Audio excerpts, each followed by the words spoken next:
الحمد لله نحمده ونستعينه ونستغفره ونؤمن به ونتوكل عليه ونعوذ بالله من شرور أنفسنا ومن سيئات أعمالنا من يهده الله فلا مضل له ومن يضلله فلا هادي له ونشهد أن لا إله إلا الله وحده لا شريك له ونشهد أن سيدنا ومولانا محمدا عبده ورسوله أما بعد فأعوذ بالله من الشيطان الرجيم بسم الله الرحمن الرحيم ولا تقربوا الزنا إنه كان فاحشا وساء سبيلا وقال الله تعالى في القرآن المجيد والفرقان الحميد إن الذين يحبون أن تشيع الفاحشة في الذين آمنوا لهم عذاب أليم في الدنيا والآخرة والله يعلم وأنتم لا تعلمون وقال الله تعالى في القرآن المجيد والفرقان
نافعا رب اشرح لي صدري ويسر لي أمري واحلل عقدة من لساني يفقه قولي اللهم إنا نجعلك في نحورهم ونعوذ بك من شرورهم أستغفر الله ربي من كل ذنب وأتوب إليه سبحان الله وبحمده سبحان الله العظيم سبحان الله وبحمده سبحان الله العظيم سبحان الله وبحمده سبحان الله العظيم.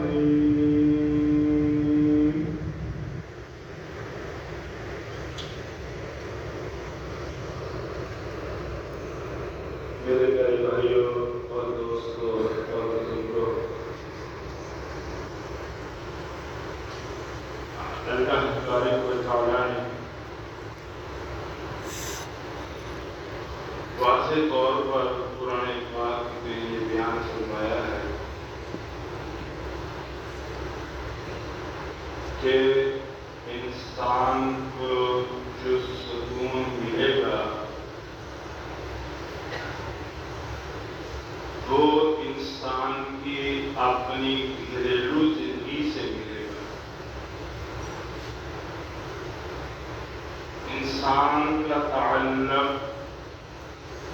اپنی فیملی سے، اپنے معاشرے سے، اپنی بیوی بچوں سے اچھا ہوگا جو برکتیں رحمتیں انسان کو ان سے ملیں گی وہ دنیا کے کسی بھی جگہ سے جا کر نہیں ملیں گی۔ یعنی لوگ سکون حاصل کرنے کے لیے سیر و تفریح کے لیے جاتے ہیں، مری کے لیے، ناران کے لیے، دوسرے شہروں کے لیے، خوبصورت علاقوں کے لیے۔ ٹھیک ہے وہاں بھی انسان کو شاید کچھ مل جائے، لیکن یہ یقینی بات ہے کہ اگر انسان کی اپنی گھریلو زندگی کامیاب ہے، اپنی بیوی کے ساتھ تعلق اچھا ہے، اپنے بچوں کے ساتھ تعلق اچھا ہے، تو اس انسان کو اللہ فرماتے ہیں کہ تیرے لیے سکون ہم نے تیرے بچوں میں پیدا کیا۔ باقی زنا والا راستہ اختیار کرنا، لواطت والا راستہ اختیار کرنا، آوارہ گردی والا راستہ اختیار کرنا، شراب پینا اور ساری رات آوارہ گردی کرنا، ان چیزوں سے انسان تباہ تو ہو سکتا ہے، ہلاک تو ہو سکتا ہے، اپنی مال و دولت کا ضائع تو کرتا ہے، اپنے وقت کا ضائع کرتا ہے، اپنی جوانی کو ضائع کرتا ہے، لیکن انسان اپنے جسم کو سکون نہیں دے سکتا۔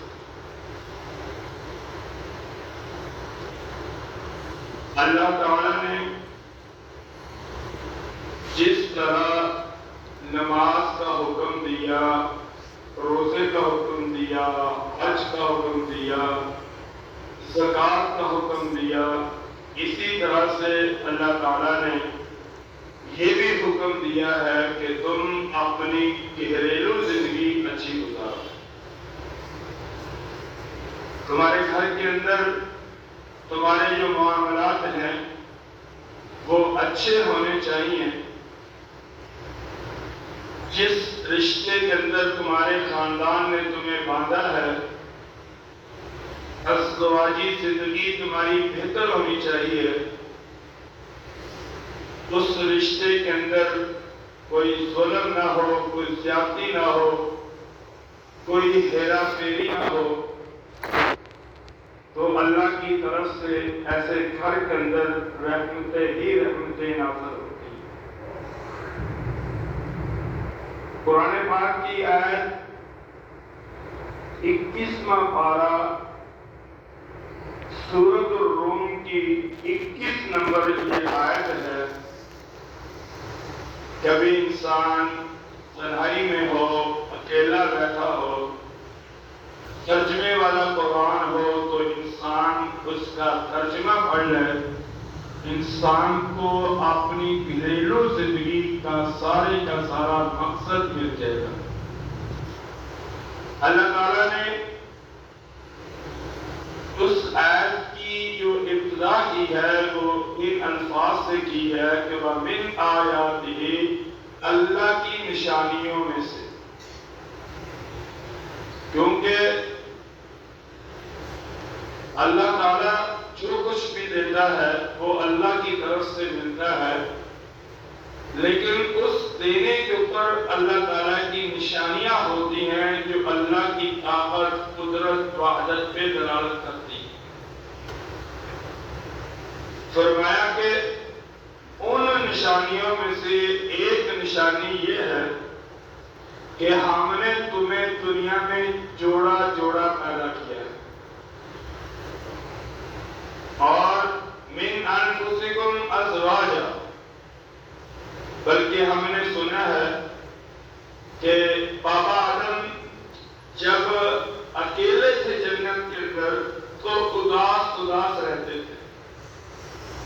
جب اللہ تعالیٰ نے ان کی بائیں پھسلی سے اما حوا کو پیدا کیا تو پھر خوش رہنے لگے اور کہنے لگے کہ اب ہے جینے کا مزہ. فرمایا کہ یہ اللہ کا تم پر بہت بڑا احسان ہے کہ اللہ تعالیٰ نے تمہیں دنیا میں جوڑا بنایا. اگر تم اکیلے ہوتے، تنہائی میں رہتے تو تمہیں بے شمار نقصانات کا سامنا کرنا تھا. تمہاری جوانی، تمہارا وقت ضائع ہونا تھا. اللہ تعالیٰ نے جب تم باشعور ہوئے، بالغ ہوئے، اپنی ایک عمر کو پہنچے 20-25 کے درمیان، تو اللہ نے تمہارے لیے ایک بیوی کا انتظام کیا جو تمہارے حصے میں تھی، جو اللہ نے طے کی. اور اس کا مقصد اللہ بیان فرماتے ہیں کہ ہم نے بیوی کیوں تمہیں دی؟ اس لیے دی لِتَسْكُنُوا إِلَيْهَا، تاکہ تم سکون حاصل کرو آپس میں. سکون کا مطلب یہ نہیں ہوتا کہ انسان اپنی شہوت پوری کرے. سکون کا مطلب یہ ہوتا ہے کہ بیوی خاوند کا سہارا بنے، خاوند بیوی کا سہارا بنے. اگر بیوی بیمار ہے تو خاوند اس کا خیال کرے، اور اگر خاوند بیمار ہے تو بیوی اس کا خیال کرے. ایک جگہ پہ اللہ تعالیٰ قرآن پاک اندر فرماتے ہیں کہ اے مردوں، مخاطب کر کے اللہ نے ہمیں کہا کہ اے مردوں، اگر تمہارے پاس مال ہے تو تم مالدار لڑکی کے ساتھ نکاح کرو. ایک بچی، ایک بیٹی اپنے باپ کے گھر رہتی ہے، اے سی والی زندگی گزارتی ہے، کار والی زندگی گزارتی ہے، ایک اچھے مکان میں زندگی گزارتی ہے، ایک بہترین لباس پہنتی ہے، ماں باپ نے اس کو موجیں کروائی ہوئی ہیں، اب رشتہ بھیجنے سے پہلے تم سوچو کہ تم اس کی یہ خرچے برداشت کر سکو گے یا نہیں۔ اللہ مالک ایسے مردوں کو پسند نہیں کرتے کہ عورتیں کمائیں، مرد پاؤں پہ پاؤں رکھ کر بیٹھے رہیں۔ یا مہینے کے بعد ایک عورت، ایک بیٹی ملازمہ ہے، اس کی تنخواہ آتی ہے اور پھر اس کو مجبور کیا جائے کہ اپنی تنخواہ میں سے ہمیں پیسے دو۔ فرمایا کہ یہ غیرت مند لوگوں کا کام نہیں کہ عورت سے پیسے مانگنا۔ تم محنت کرو، تم مزدوری کرو۔ اگر باپ نے اس بچی کو پڑھایا ہے، اگر باپ نے اس بچی کو اس قابل کیا ہے کہ وہ اپنی محنت مزدوری کرتی ہے، وہ اس کا خرچہ ہے، وہ جانے نہ جانے، اور تمہیں حق ہے اس عورت کو پالنے کا۔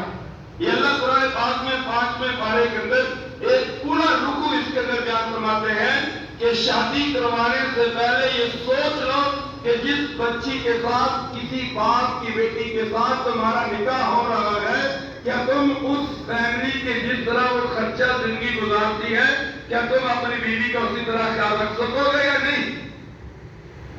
اگر رکھ سکو گے نکاح کا پیغام بھیجو، نکاح کرو۔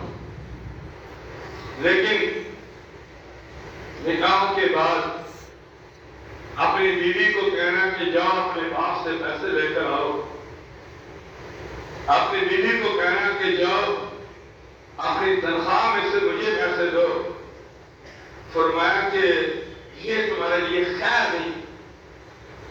پھر وَأَن تَصْبِرُوا خَيْرٌ لَكُمْ، فرمایا تم صبر کرو، یہ تمہارے لیے بہتر ہے، مزدوری کرو، محنت کرو، مالدار بنو۔ پھر فرمایا کہ جا کر کسی مالدار کے باپ کی بیٹی سے نکالو۔ اگر غریب ہو تو اپنے جیسی رشتہ تلاش کرو، جیسے تم غریب ہو اسی طرح کی غریب لڑکی تلاش کرو۔ اگر تم مالدار ہو پھر مالدار لڑکی تلاش کرو۔ یہ اللہ قرآن پاک میں فرماتے ہیں۔ لیکن نکاح کے بعد اس لڑکی کو ظلم کا نشانہ بنانا، اس کے ساتھ زیادتی کرنا، فرمایا کہ یاد رکھنا ظالم آدمی کے لیے ہم نے انجام بہت برا رکھا ہے اور آخرت میں اس کا حساب کتاب ہوگا۔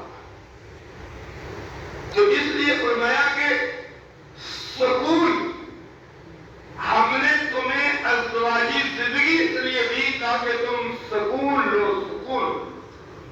اب دیکھو، ایک آدمی کے پاس بہترین مکان ہو، لاکھوں روپے اس کی جیب میں اور اس کے بینک میں پڑے ہوئے ہوں، اور اس کے نیچے گاڑی ہو، اور گھر میں بکروں کا گوشت پکا ہوا ہو، اور پھر آگے سے بیوی سے سکون نہ ملے تو اس کو پتا ہوتا ہے سکون کہتے کس، پھر بھی وہ پریشان ہو، پھر بھی اس گھر کے اندر جھگڑا ہو، فساد ہو، تو گویا کہ وہ شادی بربادی ہے، وہ شادی سکون نہیں ہے۔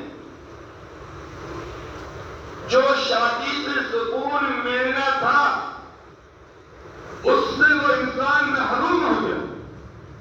بلکہ ایک حدیث میں آیا قیامت کے دن سب سے پہلے جو نامہ اعمال تولا جائے گا وہ میاں بیوی کا آپس میں تولا جائے گا، ترازو میں رکھا جائے گا۔ اگر خاوند کی طرف سے زیادتی ہوگی خاوند کو حساب دینا پڑے گا، اور اگر بیوی کی طرف سے زیادتی ہوگی تو بیوی کو حساب دینا پڑے گا۔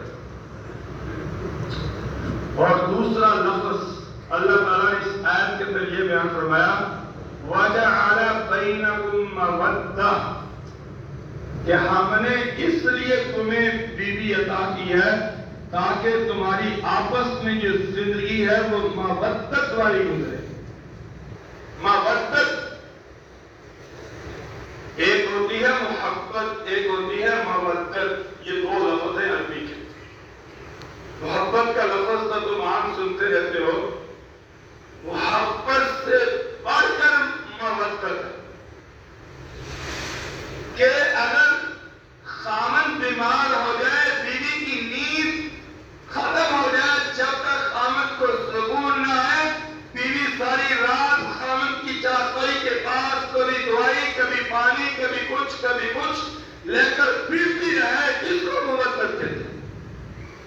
اور اگر بیوی کے اوپر برا ٹائم آ گیا تو خامن کی بے چینی ہو جائے، اس کو مودت کہتے ہیں۔ یہ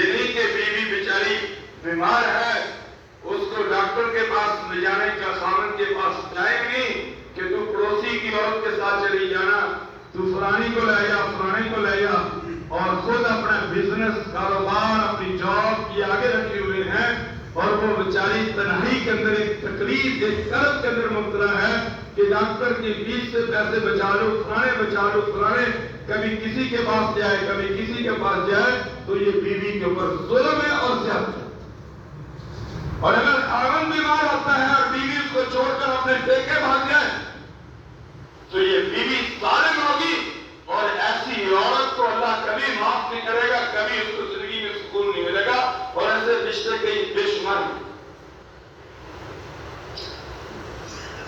ایک نوجوان لڑکا، بہت اللہ نے اس کو مال دیا، میں ان کے بچے پڑھاتا ہوں، مجھے بتایا واقعہ، شادی ہوگی شہر میں رہتا، اور شادی بھی سکی غالباً خالہ کی گھر تھی یا پھوپھی کے گھر تھی۔ 3-4 ماہ گزرے، کرتے ختم ہو گئے، بیوی چھوڑ کر چلی گئی، اور ماں نے کر دی۔ دوستو یاد رکھنا، ایسی مائیں کبھی اپنی بیٹیوں کو سکون نہیں دے سکتی، کبھی نہیں دے سکتی۔ کچھ واقعات ایسے ہوتے ہیں کہ انسان کی اللہ کی قسم آنکھیں کھول دیتے ہیں۔ انسان سوچتا کچھ ہے لیکن تقدیر کی طرف سے کچھ ہے۔ میرے جو والد صاحب تھے، ان کی شادی ہونی تھی سگے مامے کے گھر۔ میری دادی اپنے بھائی کے گھر گئی، دن رہنے گئی، تو اس بچی کو کھانسی آئی، رات کو بھی جمے کی کسر، صبح اٹھی اپنے سگے بھائی کو جواب دے کر واپس آ گئی۔ اوپر شادی کی 14 سال میری والدہ زندہ رہی اور فوت ہو گئی، اور وہ عورت آج بھی زندہ ہے۔ غریبی کی وجہ سے بچی کو چھوڑنا، بیماری کی وجہ سے بیوی کو چھوڑنا، یا خامد کو بیماری کی وجہ سے چھوڑ جانا، یہ کم ظرف لوگوں کا کام ہوتا ہے، بڑے دل لوگوں کا کام نہیں۔ یہ محبت نہیں، یہ خود غرضی ہے، یہ مفاد پرستی ہے۔ ایسے واقعات، میری دادی نے یہ واقعہ مجھے خود سنایا، آنکھیں کھلتی اللہ کی قسم ایسے واقعات کو سن کر، کہ اس لیے ہم لوگوں کو اس لیے یعنی پشت کریں اپنے جیون ساتھی سے کہ وہ بیمار ہے، وہ غریب ہے، اللہ کو یہ چیز پسند نہیں، ایک دن ہمیں اس جگہ پہ کرنا۔ اور تیسری چیز جو شادی سے انسان کو ملتی ہے وہ ہے رحمت، سکون، مودت اور رحمت۔ رحمت کا مطلب یہ ہوتا ہے کہ انسان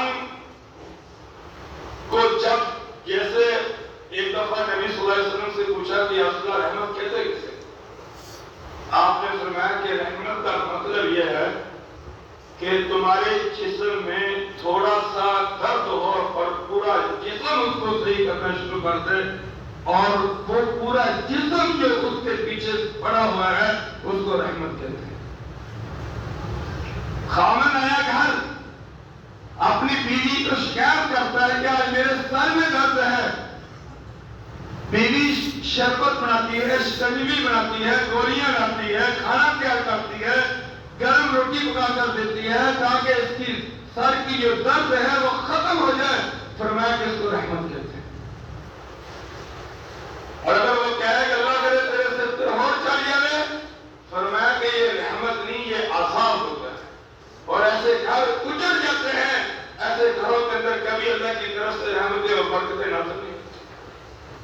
اور وہ لوگ کبھی زندگی میں سکون نہیں پا سکتے جو لوگ اپنی گھریلو زندگی کو کامیاب نہیں کر سکتے، اور پھر سکون پانے کے لیے وہ آوارہ گردی کرتے ہیں، سکون پانے کے لیے وہ بازاروں میں جاتے ہیں، کلبوں میں جاتے ہیں، زنا کرتے ہیں، شراب پیتے ہیں اور اسی طرح سے حرام کاریوں کے اندر مبتلا ہوتے ہیں، تو یاد رکھنا دوستو، اللہ فرماتے ہیں کہ یہاں سکون نہیں ہے۔ اب دیکھو نا، واشنگ مشین بنانے والے نے ہمیں بتا دیا کہ یہ اس لیے بنائی ہے تاکہ اس میں تم اپنا لباس، اپنے کپڑے دھو، یہ ہمیں پتا چلے گا۔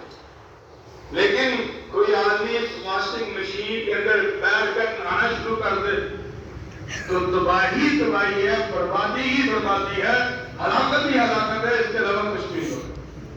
کیونکہ بنانے والے نے بتایا کہ یہ کپڑے دھوئے گی، تمہیں نہیں دھوئے گی، تمہیں ہلاک کر دے گی اگر تم اس میں داخل ہو کر غسل کرنا شروع کرو۔ اللہ نے یہ ازدواجی زندگی عطا فرمائی ہے، اس کا مقصد اس لیے بیان فرمایا کہ تم سکون کرو اور وہ تمہارے لیے مودت ہے اور تمہارے لیے رحمت ہے۔ ان فی ذلک لآیات لقوم یتفکرون، فرمایا کہ اس میں وہی انسان غور و فکر کرے گا جس کے اندر عقل اور شعور ہوگا، اور جو چلنا سیکھے گا اور جو غور نہیں کرے گا